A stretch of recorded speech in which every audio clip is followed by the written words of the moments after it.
When I was really bad in my addiction, I could not stop drinking. It was 24/7. The days are dark.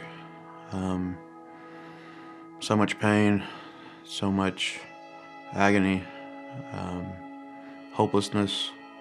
There's a hole in you. There's something that's missing, and it's tangible. You know that it's not there, but you don't know. I didn't know how to fix it. I didn't know how to fill that hole, that void that I had in my life. It was dark. It was scary. Every morning I woke up, if I woke up on time, and had no idea what I was going to do that day besides find drugs. To be addicted, it feels hopeless. It feels like you have no life. I was a liar. I was a thief. I was somebody who could not be trusted. I was a picture-perfect junkie. I lost custody of my daughter when she was a year old, and it broke me, broke my heart, broke my spirit. So I continued to do these drugs, continued to smoke meth every single day. I looked pretty rough in my addiction. I was probably 120 pounds. My eyes always looked empty. I looked like a man who was lost. At my worst, I was 150, like rib cage showing. I had dry mouth because of the drugs I was using, so they were getting black all along the bottom. They were rotting. In the last month before I got sober, I probably slept about 3 times, and none of those were on purpose. I was just trying to go as hard as I could, as fast as I could, for as long as I could.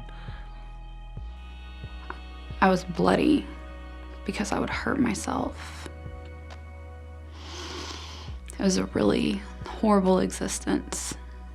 I wasn't welcome at my parents' house. I wasn't welcome at my siblings' house. I wasn't welcome at my friend's house. It was the middle of the night, and I literally had nowhere to go. Literally had nowhere to go. And my family being beside me in a hospital bed, I apologized. Laying in the hospital bed. You know, I'm sorry.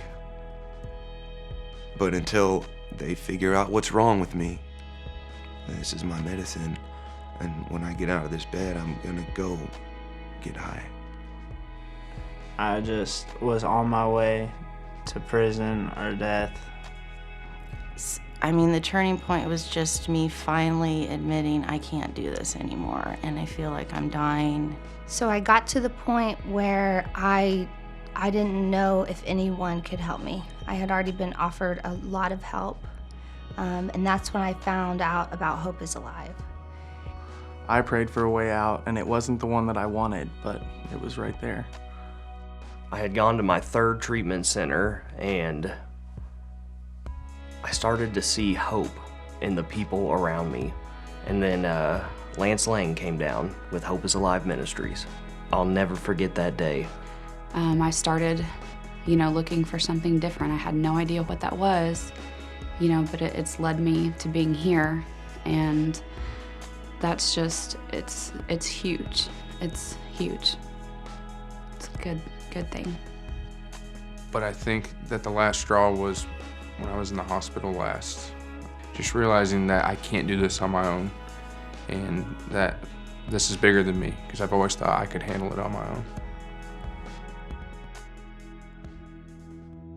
When I came into Hope is Alive, everything slowly started getting better. People introduced me to having a relationship with God. Hope is Alive has put forth more opportunities than I can ever count to that are blessings in my life. They have put forth structure, accountability, mentorship.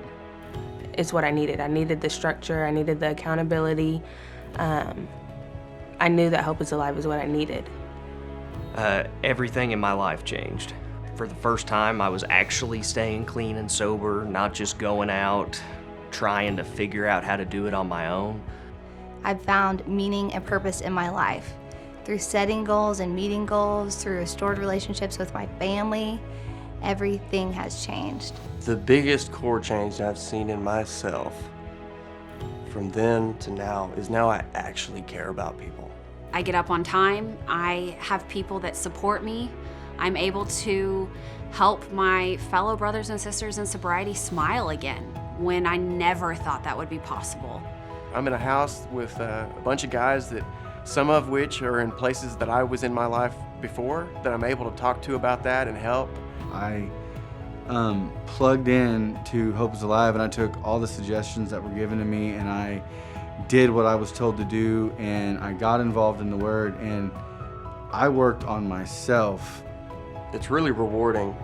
I've gone to rehab before, and the way that I know that this is different is because I worked this time. I worked for the rent to get moved in. I worked for the deposit. You know, nobody gave me anything. And that's why I can feel it in my soul. I've put in too much work to stop now. I look forward to my days. I can't wait to get up. I can't wait to spend time with the people I care about. I found out that I could work again by having several different jobs here, going back to school. I've almost completed my degree. I have friends. I have a life now. Fire has been lit inside of me, and I know that God has called me to do something with my life, and I have no idea what that is, but I know that it's gonna be great. I mean, it's amazing right now. I'm surrounded by people every single day that love and care about me. Today I'm someone who's really hopeful and excited about the future. It's just really supportive. I feel like I've come out of the dark and into the light. It's really wonderful.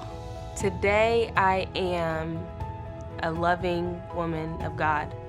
God says that I am beautiful just the way I am, even broken. Today, God says that I am forgiven, that I'm not the same person that I was 9 months ago, that I don't have to live the same way, that I have a new life. God says I am strong, worthy, beautiful, and I have purpose. I'm where I need to be, and I know that I'm going exactly where I need to go. My best days are yet to come. The best is yet to come. It's better every single day. So, you know, what's tomorrow gonna be? Better.